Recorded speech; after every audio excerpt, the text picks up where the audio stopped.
Today, we're going to dig into an ancient text to explore something that feels incredibly relevant right now. How exactly do you handle a dangerous idea? Because it turns out, even the best ideas, the most profound truths, can have a hidden venom if you're not careful. So let me just start by asking you this. Can a good idea, a helpful idea, actually be dangerous? According to this teaching, the answer is a huge, resounding yes. But here's the twist. The danger isn't in the idea itself. It's all in how we hold it. And to really see what that means, we've got to look at this cautionary tale from the text. It's the story of a monk, a guy named Aritha, who took a really profound teaching and, well, he completely misunderstood it, twisting it into something pretty harmful. So Aritha had been studying the Buddha's teachings, right? But he came to this really strange conclusion.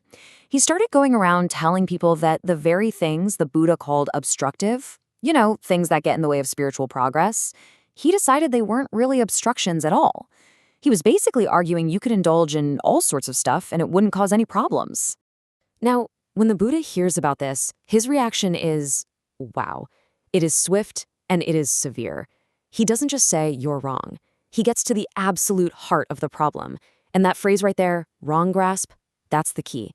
Aritha wasn't just mistaken. He was actively hurting himself with his misunderstanding.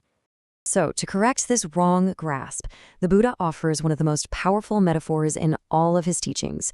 It's a lesson on how to approach knowledge that is just as powerful as it is, well, potentially dangerous. First, he explains the wrong way to do it. Just imagine you're out looking for a water snake, but you have absolutely no idea what you're doing. You're just clumsy, you're careless, and you have zero respect for what you're dealing with. This image just illustrates the danger so perfectly. I mean, if you grab a venomous snake by the tail, what do you think is going to happen? It's going to whip around and bite you.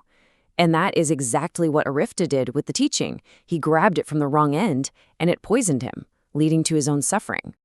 But then, the Buddha shows us the skillful way. See, the snake itself isn't the problem.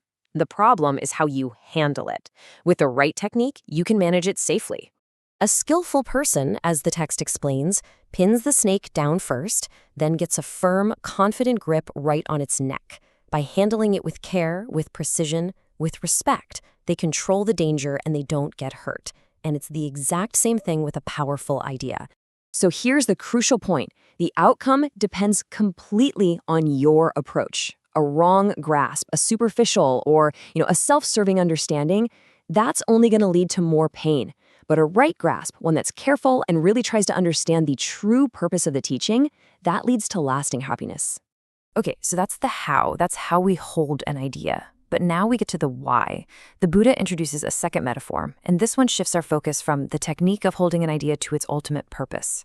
Imagine you're standing on the bank of a huge, dangerous river. That river represents suffering. And the other side, that's safety, freedom. The teaching, the Dhamma, is like a raft that you build to get across. Its purpose is purely functional. It's just to get you from this shore to that one. And this line right here, this is everything. The teachings are a tool. They're a vehicle designed to transport you, not some destination to be worshipped or a prize to be carried around forever. And then the Buddha asks this brilliant, almost funny rhetorical question. Of course not. That would be completely absurd. Once the raft has done its job, you leave it behind. You don't haul it with you on the rest of your journey.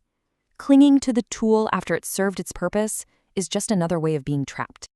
So, how do these two metaphors, the snake and the raft, apply in practice? Well, the text uses them to tackle one of the most profound and one of the most easily misunderstood ideas of all time, the whole concept of self. The Buddha points out that people get caught in these endless debates. Some people cling to the view, I have a self, while other people cling just as tightly to the opposite, I have no self. But what he's saying is that both of these are just like grabbing the snake by the tail. Both are like carrying the raft on your back. They're just fixed positions that totally miss the point. And this right here is the true purpose of the teaching. It's the neck of the snake.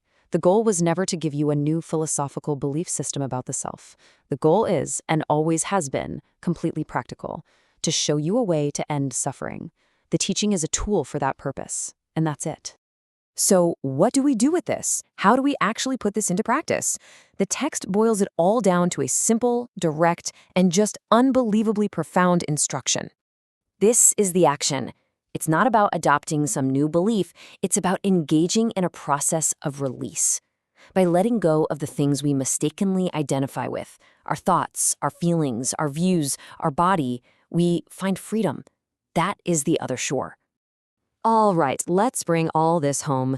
What is the single most important lesson to take away from these ancient stories about snakes and rafts?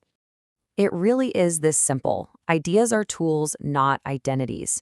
Their true value is measured only by how well they help us reduce suffering and live a better life.